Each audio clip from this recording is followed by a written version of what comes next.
buenas noches, mi nombre es Héctor Chinchay y bienvenidos a esta nueva edición de Contra el Reloj, donde la noticia se hace verdad. Nos encontramos con el doctor Alejandro Verástegui Gastelú. Él es abogado y consultor en temas de derecho penal, civil y constitucional. Y el día de hoy hablaremos de un tema que preocupa mucho, la acumulación de papeletas de tránsito. Muchas gracias, doctor, y gracias por asistir a nuestra invitación. Gracias, Héctor. Un saludo a toda tu audiencia. Muchas gracias. Comenzamos, ¿no? El tema de las papeletas. ¿Qué pasa con los conductores que acumulan papeletas como si fuera el pan de cada día? ¿Existe una manera de poder concientizarlos? Bueno, efectivamente, en nuestro país, lamentablemente, es el pan de cada día el ver cuántas infracciones van sumando estas líneas de buses públicos, ¿no? Sean combis, sean los cústers, y que siguen trabajando como si nada. Lamentablemente vemos reportajes constantes, vemos a la prensa que está cubriendo las noticias de que esas personas tienen papeletas, tienen hasta órdenes de captura de los vehículos, claro, y sin embargo siguen como si nada. Hay medidas que se pueden tomar para poder corregirlas. Justamente la invitación que me has hecho llegar para tu programa está en el sentido de lo que ha propuesto el alcalde, bueno, el próximo alcalde Muñoz ya elegido, y que el próximo año ya está tomando la gestión. Pero yo creo que es muy extrema la medida penal que él está haciendo. Claro, disculpe, pero él ha incluido que va a penalizar la acumulación de papeletas. Y yo quería consultarle a usted si es viable legalmente esta acción que él propone, ¿no? Héctor, es inviable, no funciona. ¿Por qué es que no funciona? Cuando digo que es inviable, no digo que no se pueda hacer, o sea, lo van a poder hacer. El Congreso de la República puede recibir el proyecto o puede cualquier congresista presentarlo y puede aprobarse, se puede aprobar en el Congreso, pero eso no quiere decir de que sea una norma que vaya a tener efectos. ¿Por qué? Porque si tú das una norma en la cual penalizas por una deuda, estarías ponderando inadecuadamente los derechos fundamentales. ¿A qué me refiero? En el derecho constitucional existe lo que es la ponderación de los derechos. En el derecho civil y penal, lo que es la subsunción de derechos. Esto puede sonar un poco chino de repente para los que no son abogados, para que puedan entender tu auditorio, tus televidentes sobre lo que estamos hablando. Cuando yo hablo de subsunción de derechos, que es el tema penal, solo hablo de que si la norma me dice si cometes A, entonces B, no hay vuelta para atrás, se tiene que dar. Si alguien acumula varias papeletas, infracciones, tendrá que ser sancionado penalmente, se tendrá que dar. Pero el derecho constitucional no funciona así. El derecho constitucional me va a decir, no, tienes que ponderar los derechos. ¿Qué tienes? Papeletas, que son deudas, es parte económica. ¿Qué pesa más, la deuda económica o el derecho a la libertad que tienen estas personas? Lógicamente en la ponderación de derechos, mira, no, la libertad de las personas prima sobre cualquier deuda. Por eso es que, Héctor, no existen las prisiones por deudas. Por eso es que, ¿qué sucedería si sale la normativa en el Congreso? Ten por seguro que las asociaciones o sindicatos de los trabajadores que cubren los servicios públicos como conductores van a poder iniciar un proceso de inconstitucionalidad ante el Tribunal Constitucional, y el Tribunal Constitucional, al analizar la norma, dirá, señores del Congreso, ustedes se equivocaron, no pueden dar una norma que no respete el derecho a la libertad de estas personas. No puedes sopesar la deuda que ellos tienen y meterlos presos. Como tal, tu norma es inconstitucional. El Tribunal Constitucional es el máximo órgano que interpreta las normas de nuestro país, que interpreta la Constitución política. Es el legislador en negativo. Si el Congreso te dio la norma, el TC dirá, a ver, la norma, ¿es válida, no es válida? La voy a contrastar frente a mi Constitución política. No es válida. Entonces, como es un legislador en negativo, va a agarrar la norma y la va a botar del sistema. Correcto. Entonces, hipotéticamente hablando, vamos a ponernos en un caso, que la medida drástica, la luz verde, se le dé al proyecto que nos presentó Jorge Muñoz. ¿Usted cree que los choferes tendrían más cuidado y cumplirían ya las reglas de tránsito? No, definitivamente que no.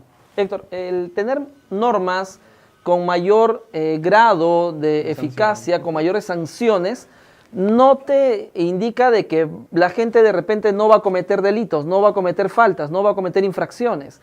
Tenemos el caso de Estados Unidos, hay pena de muerte. ¿Con la pena de muerte se ha acabado con los delitos? No.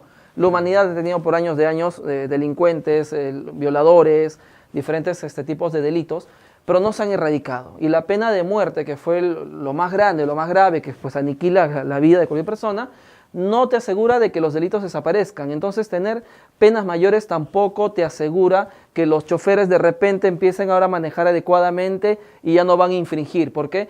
Porque no es un tema de subirte la sanción penal, es un tema de educación, es un tema de cambiarle el chip a estas personas porque ellos cometen infracciones a la norma porque creen que eso es lo normal. Es como los audios que se descubrieron hace poco de estos jueces que traficaban la justicia. ¿Por qué lo hacen? Lo hacían porque ellos les interesa solo el dinero. Muy aparte de interesarles el dinero, había un tema de que ellos creen que eso es lo normal. Para ellos, actuar de esa manera en la que cobran o piden favores bajo la mesa, creen que es lo normal. Se ha hecho una transmutación de valores que acaba afectando a todos nosotros como ciudadanos. Wow. Es entonces un tema muy amplio, porque ya vemos que no solo aplica tanto para los conductores, sino la falta de educación, creo, de valores y de moral es lo que está ocasionando, ¿no? Bueno, ya que no existe una penalización a todas estas multas, yo creo que lo que sí debería existir en los colegios son programas dedicados a la educación vial. ¿Qué nos dice usted de este punto de vista? Claro, efectivamente, Héctor, como has mencionado, el tema no pasa por dar una sanción penal mayor, sino que, como te decía, hay que cambiarles el chip. ¿Y cómo le cambias el chip a la población? Con educación. Ahora, la educación no solo viene del colegio, también es de casa. La neurociencia demuestra de que hay neuronas que se llaman neuronas espejo. Nosotros acabamos copiando lo que hacen los demás. Si un padre quiere enseñarle a su hijo o su hija a comportarse adecuadamente, tener ética y valores, vamos al ejemplo. Tú le puedes decir a tu hijo, mira hijo, no hay que corromper, no hay que robar, hay que ser correctos. Y de repente estás con tu hijo manejando, te detiene un policía y porque te pasaste la luz roja. Y tú en ese momento lo sobornas. Y le dices, pero jefe, ¿se puede arreglar? ¿Cuánto podría hacer? Y le das la plata. Tu hijo recibió un mensaje verbal que tú le dijiste, no lo hagas. Pero lo que está viendo es que tú sí lo haces. Acaba él imitando ese modelo. Es decir, no podemos educar solo con lo que decimos. Tenemos que también ejemplificar, tenemos que llevar al concreto las ideas que podemos tener, ¿no? Correcto. Y cuéntenos sobre algo que hemos estado investigando. Resulta que acá en el Perú la reducción del pago de multas se realiza para todos los choferes en caso ellos paguen en un plazo determinado de días.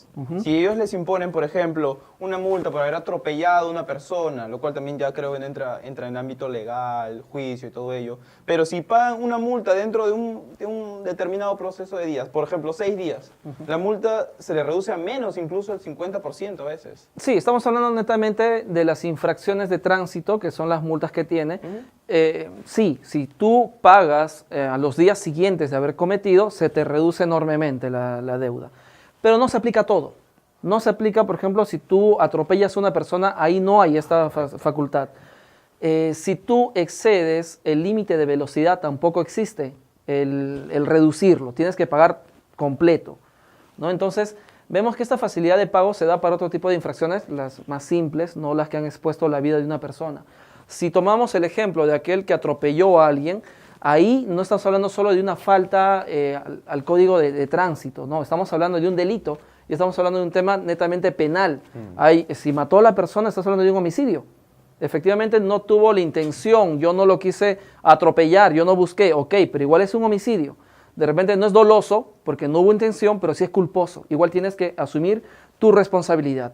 Si tú atropellas a una persona, ya escapa solo de la falta o la infracción administrativa, que es netamente las faltas de tránsito. Ya se va al terreno penal. Correcto, entonces ya eso vendría más de un tema penal. Y yo quisiera que, por favor, para finalizar, pueda brindar un mensaje de concientización a todos nuestros televidentes. Bien, Héctor, el mensaje que tendría que ser es que si nosotros queremos hacer un cambio en la sociedad, no solo se trata de que, oye, pues el gobierno no regula, el gobierno no lo hace, ok, pero ¿y tú, aparte de quejarte, qué estás haciendo? ¿Manejas adecuadamente? ¿Estás enseñando adecuadamente a tus hijos también a cruzar la pista por donde se debe, por las líneas peatonales? Constantemente vemos videos de personas, padres o madres, que hasta arriesgan a sus hijos al cruzar inadecuadamente. O jóvenes que creen que son los más chéveres, los más bacanes, porque cruzan como se les da la gana, cuando realmente acaban siendo unos irresponsables e inmaduros en la forma en que están llevando la ciudadanía. No hay una madurez ciudadana y eso acaba afectándonos a todos. Y como les decía, no solo es cuestión de quejarse, es cuestión de hacer un cambio. ¿Y cómo se hacen los cambios? Para el filósofo Kant, el cambio comienza en uno mismo. Te dice, hay una máxima. La máxima que él va a aplicar es: actúa como tú crees que los demás deberían de actuar y de comportarse. ¿Quieres hacer un cambio? Imagínate que el universo funciona con una ley universal en la que lo que tú haces se va a ir al universo y el universo lo va a replicar hacia los demás. Por eso es que concluye diciendo, el cambio comienza en uno mismo. El Tribunal Constitucional ha citado esta idea, pero nunca dice Kant, ¿no? Y efectivamente es Kant el que nos va a dar esta idea. Y mucho antes que Kant, inclusive el mismo cristianismo es el que también venía aplicando esto desde las primeras épocas de la Iglesia Católica de por sí. Pero bueno, solo sería llamar a la reflexión a cada uno de tus televidentes y que puedan ser correctos en lo que vamos a actuar. Demos ese granito de arena si queremos que las cosas cambien en nuestro país. Correcto. Muy bien, doctor Alejandro Verástegui, muchas gracias por haber estado con nosotros. Y ya sabemos, a tomar conciencia que el cambio comienza por nosotros mismos. Hacemos una pausa, pero al regresar estará con nosotros el doctor Juan Carlos Berríos Bazán, abogado quien nos aclara sobre qué sucede con el tema de la corrupción en nuestro país. Una pausa y regresamos.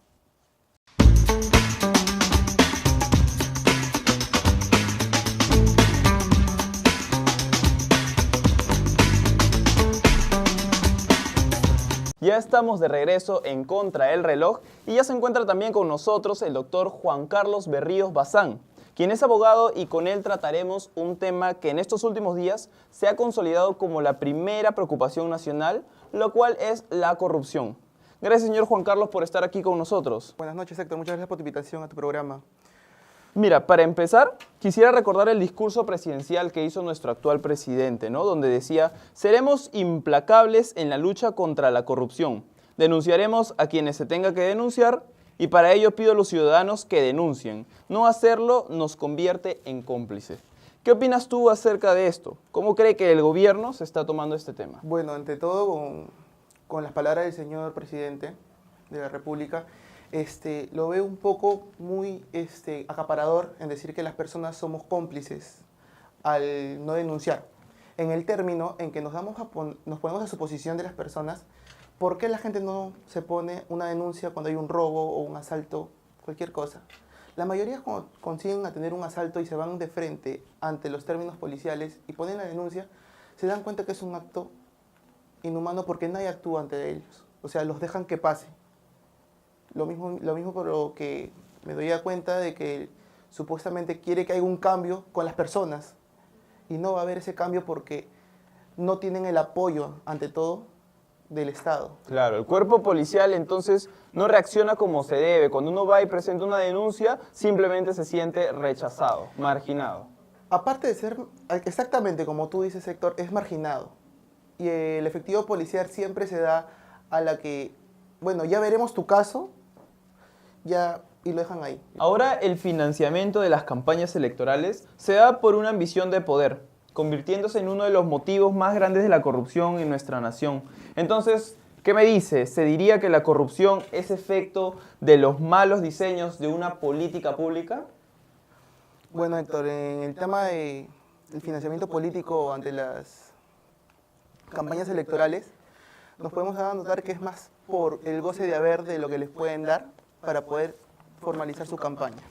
Darse a notar ante el Estado y ante el gobierno y ante la entidad de la ciudadanía, en ver cómo pueden demostrar que ellos pueden llevar a cabo el mandato del Estado, si los llegaran a elegir.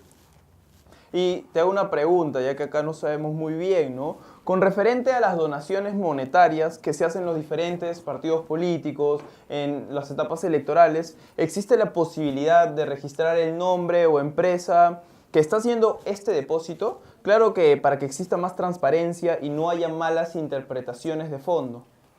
Claro, mira, Héctor, lo que pasa es que podemos darnos a notar quiénes son los beneficiarios para las campañas electorales, quiénes son los que nos aportan. Bueno, literalmente, aportan a las personas que están postulando.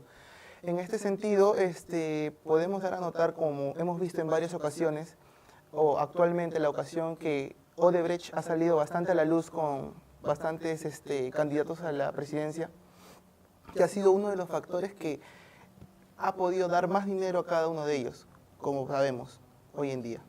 Ah, perfecto. Entonces, ya que me tocas el caso de Odebrecht, una empresa que ha financiado prácticamente a la mayoría de campañas electorales en nuestro país, esto quiere decir que así como hay empresas que se dejan llevar por la corrupción, existen también los funcionarios que son corruptos. De ser así, ¿cuál es el proceso que se les tendría que abrir a ellos? Bueno, el proceso que se armaría sería un ámbito penal que tenemos a cabo, en que se tendría que investigar de dónde llegaron los fondos, por qué motivos y cuáles fueron las negociaciones que se dieron para que esos fondos llegaran a las cuentas bancarias de ellos y puedan hacer sus campañas políticas más, se puede decir como lo decimos acá, y para que todos los televidentes puedan entender, más ricas y sean un poco más llamativas para él. Recordemos también en el caso Odebrecht, del cual estamos hablando, en donde algunos representantes políticos pasan por juicios, pero por este mismo tema de la corrupción, ¿no?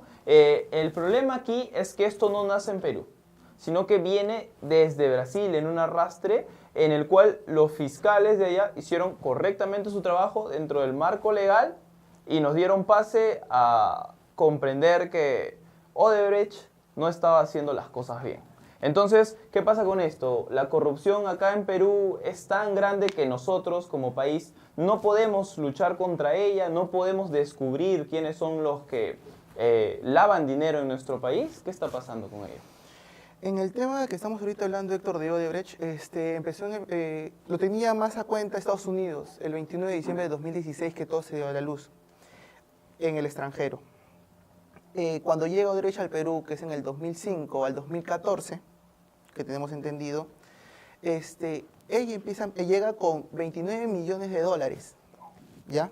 Para entender, para que los clientes también entiendan con cuánto llegó Odebrecht. Llega con 29 millones de dólares y esos 29 millones de dólares los empiezan a trabajar con los postulantes a la presidencia. En tanto, tenemos al señor Alejandro Toledo, que entró en el 2001, después al señor Alan García, y de ahí el señor Ollantumala. En este sentido vemos que el lavado de dinero que se estaba haciendo a medida del tiempo, ¿por qué no se daban a notar? Porque los registros no se daban indicios de lo que estaba pasando. Solamente se daba cuenta de que llegaba dinero y como tú sabes que la mayoría de gente que tiene fuerza en el poder puede tapar las cosas. Claro. Tapaban todo y seguían haciendo el lavado de dinero. Hasta cuando llegó el presidente actual, Vizcarra. antes del señor Vizcarra, que fue el señor Pedro Pablo Kuczynski. Ahí fue donde estalló la bomba. ¿Por qué? Pedro Pablo Kuczynski tenía empresas. En esas empresas él dejó a uno de ellos como un asesor. Le hizo un acuerdo de palabra y entregó la empresa a su mano derecha. Por lo tanto, cuando entra a la presidencia de nuestro país, se le es investigado y se le hace ver de que Odebrecht le había dado dinero para poder financiar su partido y aparte también financiar el estado de su empresa que él tenía. Por lo tanto, empiezan a salir varios indicios de que el dinero de Odebrecht había sido para la campaña de la señora Keiko Sofía, para el señor Alejandro Toledo, para el señor Alan García, para el señor Ollantumala.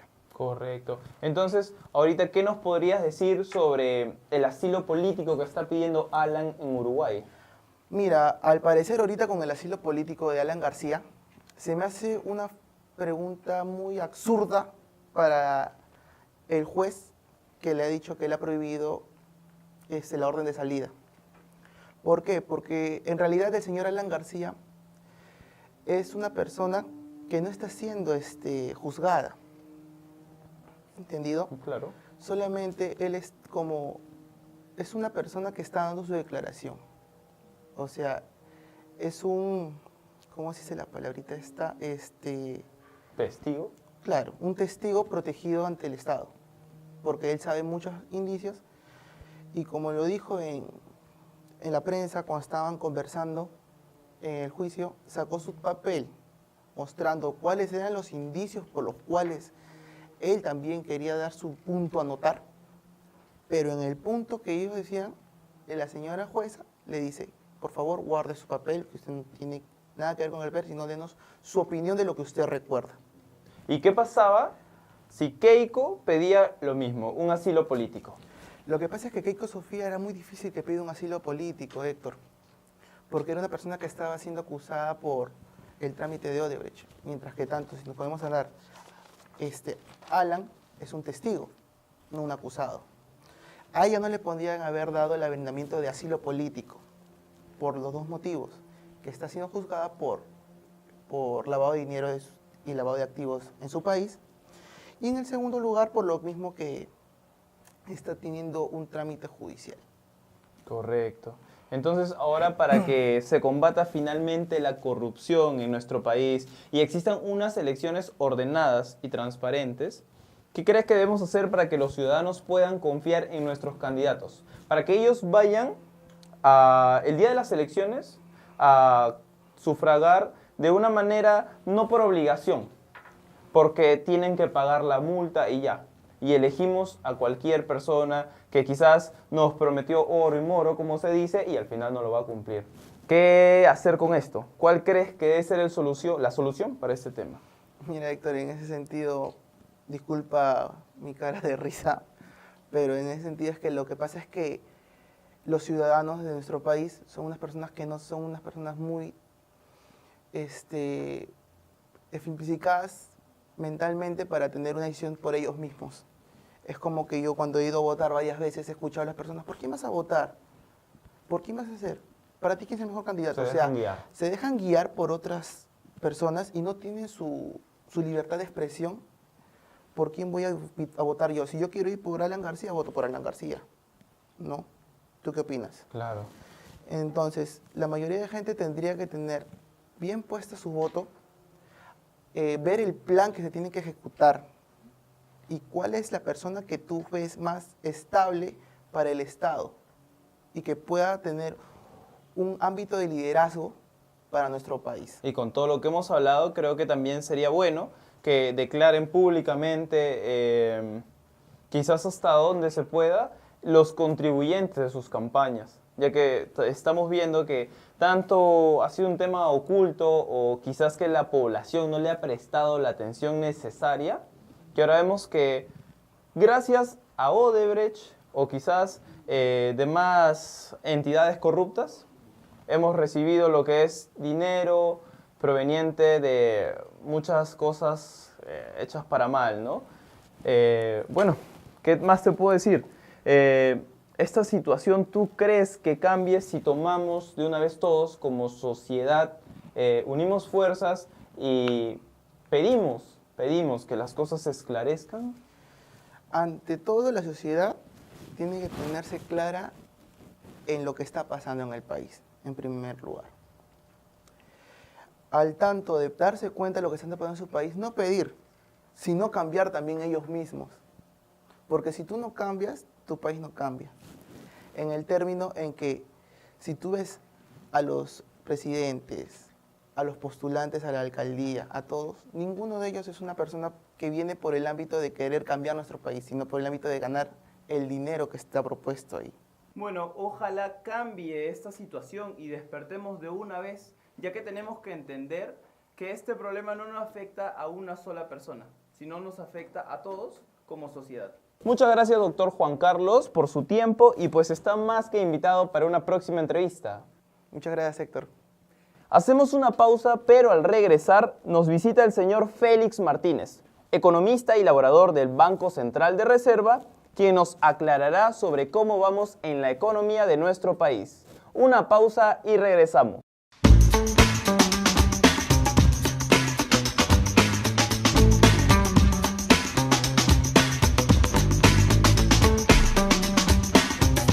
Ya tenemos al señor Félix Martínez, quien es economista y nos hablará sobre un tema de suma importancia el día de hoy, como lo es la economía de nuestro país. Una economía que a veces sube y muchas otras veces se estanca. Bienvenido a Contra el Reloj, señor Félix.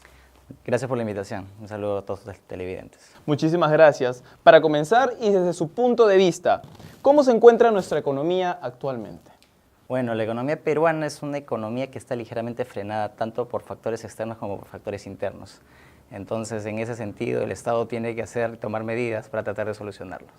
Correcto. Y cuéntame, ahora la actual crisis política que vivimos en estos momentos, ¿tú crees que haya influenciado en la economía de nuestro país? La crisis que está viviendo ahorita no es algo de hoy, es un problema que ya tiene varios años. Esto afecta directamente a cómo los inversionistas ven al país. Entonces, en ese sentido, lo que yo recomendaría es que hay que tratar de resolverlo de una manera inteligente y que la política de Estado no se vea afectado por quién es presidente o quién no es presidente. Entonces tenemos que tener una política de Estado que vaya a ser que sea transversal a la cabeza del Estado, ¿no? Que es en este caso el presidente.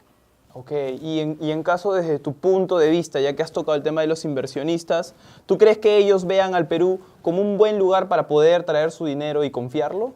Mira, el Perú, todos sabemos que es un país primario exportador, que nos basamos básicamente en la riqueza natural que nosotros tenemos en nuestras tierras.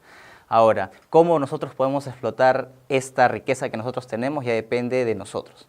Entonces, este tema de la corrupción y este tema de la debilidad institucional que tiene todo el país es bastante problemático para el país porque los inversionistas siempre quieren pensar, mira, voy a llevar mi dinero a un país donde puedo rentabilizarlo, sin embargo las reglas no están claras. Hay una crisis institucional que no permite rentabilizar la gran cantidad de dinero y con esto se va frenando todos los efectos indirectos que hay hacia la población, mayores empleos, mayores salarios, mayor consumo del dinamismo de ciertos sectores en la economía y con esto la persona del pie se ve directamente afectada. Entonces estamos hablando de que en efecto la corrupción es un factor negativo para que los inversionistas hoy en día duden en invertir en nuestro país. Sí, de todas maneras. Por ejemplo, este año la inversión ha crecido ligeramente por encima del 4%.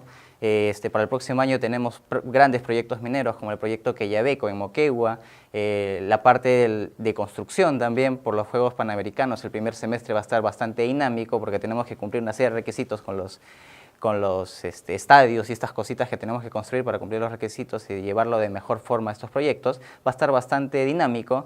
Sin embargo, más allá de eso, el problema institucional yo veo que es bastante complicado, ¿no? Ahora, pero todo eso depende de nosotros, ¿no? Si el Estado toma un papel más activo, empieza a liberar, por ejemplo, ciertas trabas burocráticas que tiene, por ejemplo, en el Ministerio de Economía y Finanzas, creo que esto puede mejorar, pero todo depende de la decisión y del papel que vaya a tomar el Estado en tratar de resolver estos problemas económicos, ¿no?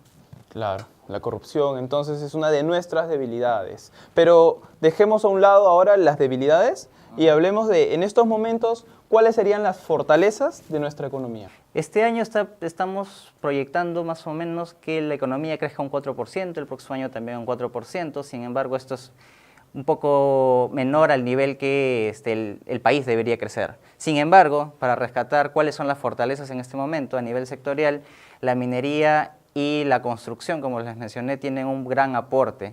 Ahora, en la parte de agricultura también hay un sector que está bastante dinámico, pero estos dependen más que todo de factores, estacionales, como evoluciona el clima, por ejemplo.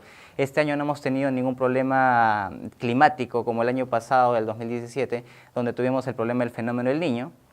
Este año tuvimos un clima más tranquilo y esto ha beneficiado de cierta manera la producción de productos agrícolas y pecuarios y con esto la agroexportación, que al final del día los más beneficiados son las personas del interior del país y parte de las costas tanto al norte como al sur. Correcto. Sabemos que el cambio climático y todo lo que tenga que ver con naturaleza es poco predecible, ¿no? Sí. Nos agarra por sorpresa. Entonces, todos los análisis que se hacen en base al crecimiento, ¿se podría prevenir cómo iría la agricultura?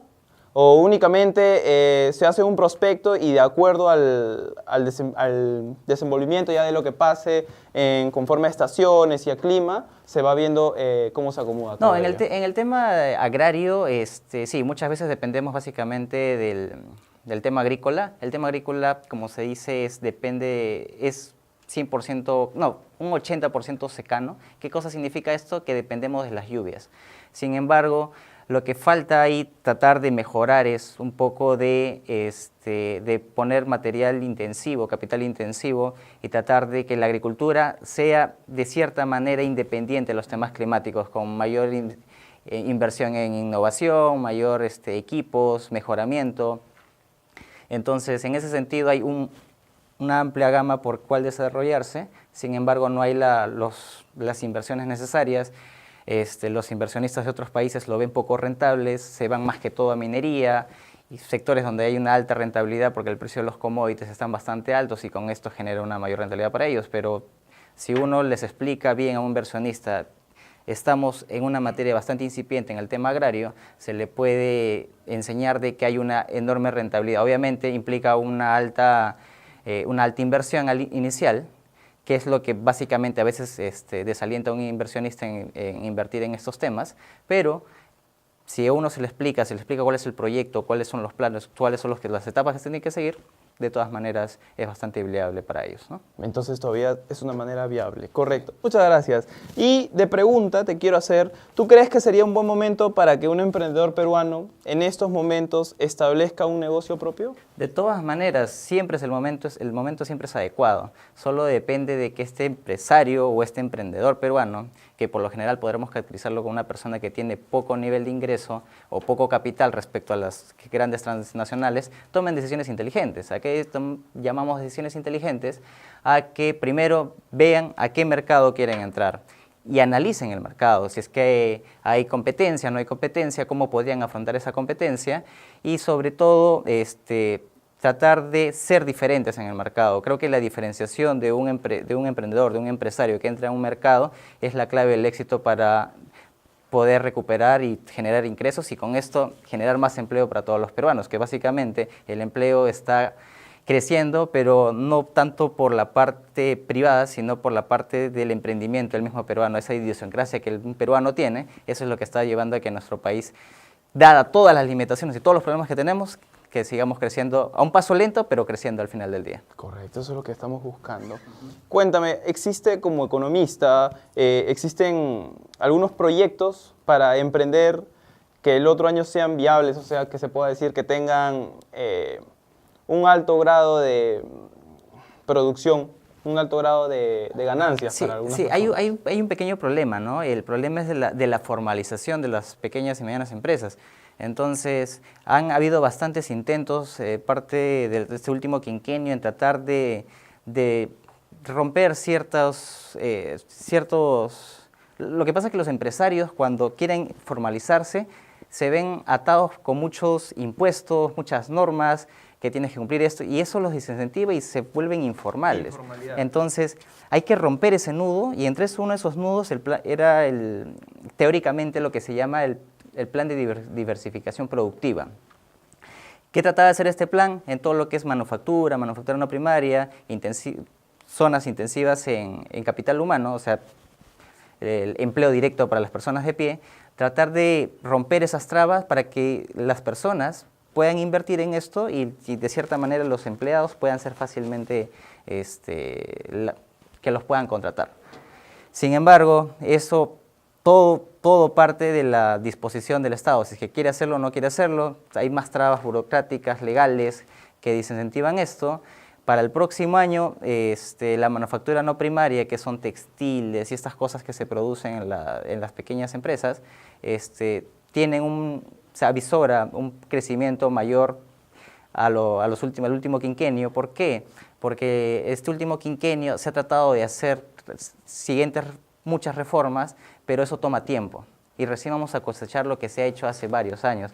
Pero no es mucho, es muy poca la ganancia. Lo que tenemos que reforzar es temas de educación, temas de fortalecimiento institucional para llamar a las grandes inversiones y con esto generar efectos indirectos que jalen indirectamente a muchos sectores de la economía y con esto empezar a crecer a un ritmo mayor, ¿no? Y cuéntame, ¿qué mensaje nos podrías dar para nuestros emprendedores y también las pequeñas empresas que directamente apuntan hacia el siguiente año?